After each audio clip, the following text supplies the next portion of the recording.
حیدرآباد کے میرپیٹ police station کی حدود میں ایک خاتون کو بے دردی سے قتل کر دیا گیا۔ پولیس ذرائع کے مطابق بالاپور علاقے میں واقع خانگی اسکول میں 58 سالہ بوجما نامی خاتون واچ مین کے طور پر کام کرتے ہوئے اپنے شوہر کے ساتھ ایک کمرے میں رہتی تھی۔ پچھلے 10 دنوں سے اس کے شوہر نظر نہیں آیا، شاید وہ کہیں باہر گیا ہوا تھا، لیکن گزشتہ 2 دنوں سے ایک 40 سالہ اجنبی شخص خاتون کے ساتھ نظر آیا۔ آج اچانک خاتون کے گھر سے دھواں اٹھنے پر پڑوسی وہاں پہنچ گئے تو انہوں نے دیکھا کہ خاتون کی لاش فرش پر خون میں لت پڑی ہوئی ہے، اس کے پاؤں جل رہے تھے۔ شبہ کیا جاتا ہے کہ حملہ خوروں نے خاتون کا قتل کرنے کے بعد لاش کو جلا دینے کی کوشش کی۔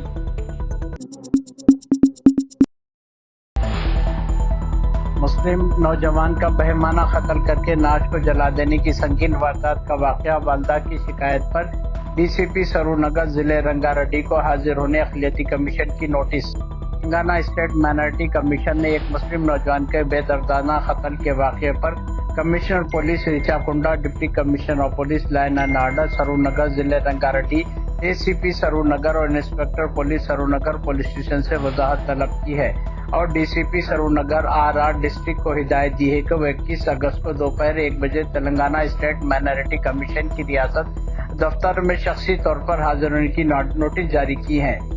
کمیشن نے ممتاز بیگم ساکن بھگت سنگھ نگر فیز 2 سرور نگر رنگا ریڈی کی شکایت پر 5 اگست کو رات دیر گئے ان کے لڑکے محمد عمران عمر 21 سال کو لکشمن سنگھ عرف سونو سنگھ ساکن سرور نگر نے 2 ویلر کی مرمت کے سلسلے میں بات چیت کرنے کے لیے اپنے گھر طلب کیا۔ اس کے بعد اس کے لڑکے عمران کو فون کرنے پر کوئی جواب نہیں ملا اور فون بتایا جا رہا تھا اور وہ گمشدہ ہے۔ ممتاز بیگم 7 اگست کو پولیس سے رجوع ہوئی تو تاہم پولیس نے کوئی کارروائی نہیں کی۔ 14 اگست کو انہیں ٹائمز آف انڈیا اور دیگر اخبارات کے ذریعے معلوم ہوا کہ ان کے لڑکے کو قتل کر دیا گیا اور ان کے جسم پر 6 ٹکڑے کر کے جلا دیا گیا۔ مقتول عمران کی والدہ ممتاز بیگم نے بتایا کہ ان کے لڑکے کا بہیمانہ طور پر قتل کیا گیا۔ متعلقہ پولیس نے ابھی کوئی کارروائی نہیں کی، جس پر اقلیتی کمیشن سے فریاد کر رہی ہے کہ ان کے ساتھ انصاف کو یقینی بنائے۔ بی جے پی، بجرنگ دل اور وشو ہندو پریشد نے جموں کشمیر کے سابق چیف منسٹر غلام نبی آزاد کے اس بیان کا خیر مقدم کیا ہے جس میں انہوں نے کہا تھا کہ ہندوستان میں مسلمان پہلے ہندو تھے۔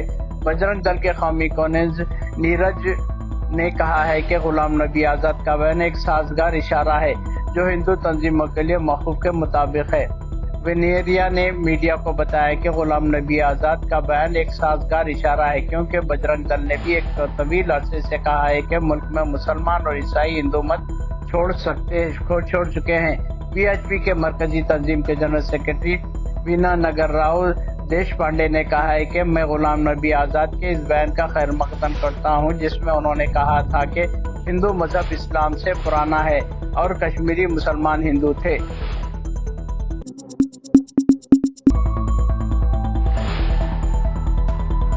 ہمارے ملکوں میں ٹیکسی سے زیادہ آٹو رکشہ مقبول ہیں کیونکہ وہ نسبتاً کم خرچ اور ہمارے پرہجوم سڑکوں پر اپنا راستہ بنانا خوب جانتے ہیں جس سے سواری کا وقت بچتا ہے، مگر یہ آٹو والے طرح طرح کے لیے بہانے بناتے ہیں، جیسے اس روڈ پر رش زیادہ ہے، فلاں علاقے کی سڑک خراب ہے، یہاں وہاں سے خالی آنا پڑتا ہے وغیرہ۔ ان کا اندازہ گفتگو تو مسافروں کا بلڈ پریشر بڑھا دیتا ہے۔ سعودی عرب میں آٹو رکشے نہیں ہوتے، صرف ٹیکسی ہی چلتی ہے۔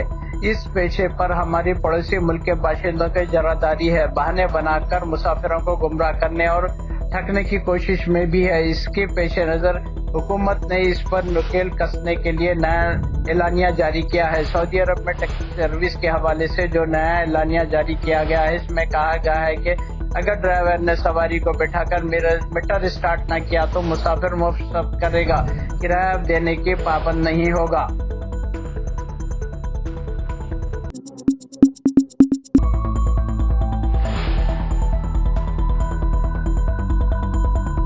حیدرآباد میں ایک تیز رفتار motor cycle high tech city علاقے میں فلائی اوور برج کے سائیڈ وال سے ٹکرا گئی، جس کے بعد گاڑی ڈرائیور لڑکی برج سے نیچے گر کر ہلاک ہو گئی اور اس کا ساتھی زخمی بتایا گیا ہے۔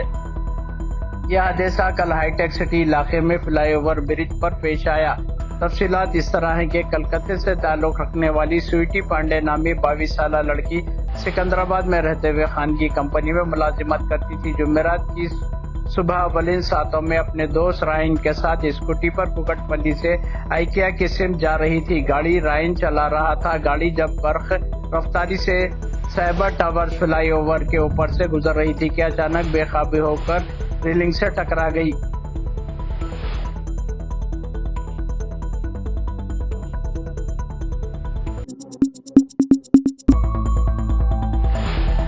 حیدرآباد میں ٹاسک فورس پولیس نے رضاکارانہ تنظیم کے ساتھ مل کر لوگوں سے بھیک منگوانے والے شخص اس کے لیے بھیک مانگنے والوں کو پکڑ لیا۔ اس طرح پولیس نے بیگنگ ریکٹ کو بے نقاب کیا ہے۔ پولیس نے کہا ہے کہ حیدرآباد کے جوبلی ہلز چیک پوسٹ اور اس کے بی آر پارک کے پاس سے 23 بھیک مانگنے والوں کو پکڑ لیا۔ پکڑے جانے والوں میں سے بھیک مانگنے کے کام پر لگانے والے بیگنگ مافیا انل پارلر بھی شامل ہے۔ تحقیقات کے دوران پولیس کو پتہ چلا ہے کہ انل مختلف مقامات سے بوڑھوں اور بیوہ خواتین، معذوروں اور بچوں کو لا کر ان سے شہر کے سگنلز پر بھیک منگواتا کرتا تھا۔ انل پوار روزانہ اسے 4.5 تا 6 ہزار روپے وصول کرتا، جبکہ ہر ایک کو مزدوری کے طور پر روزانہ 200 روپے دیے جاتے۔ حیدرآباد میں غداگری کے خلاف مہم کے طور پر کارروائی انجام دی گئی ہے، جس میں پتہ چلا ہے کہ بھیک مانگنے والوں کا بھی ایک مافیا ہے۔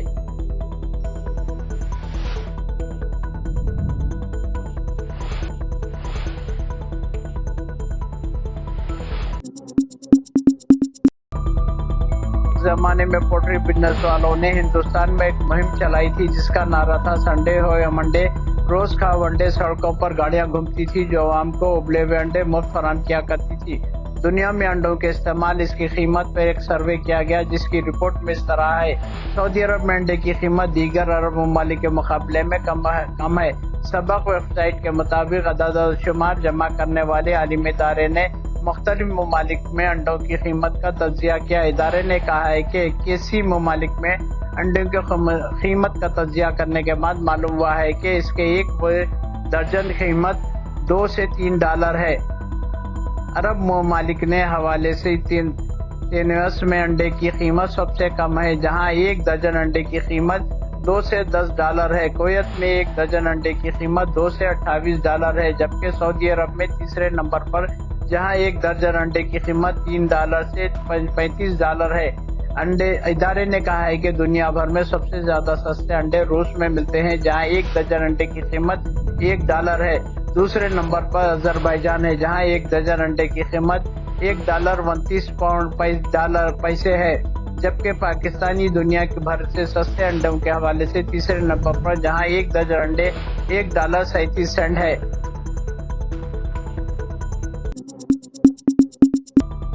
ریاست مہاراشٹر کے ناگپور میں ایک دل دہلا دینے والا واقعہ پیش آیا۔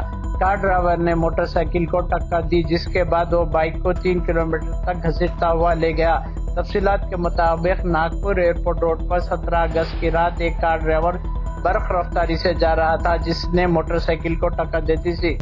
اس حادثے میں موٹر سائیکل سوار راکیش اور آکاش گر کر زخمی ہو گئے۔ حادثے کے بعد بائک کا کچھ حصہ کار کے سامنے کے حصے میں پھنس گیا۔ ٹکر دینے کے بعد کار ڈرائیور کو بغیر بائک کو تقریباً 3 کلومیٹر تک گھسیٹتا ہوا گیا۔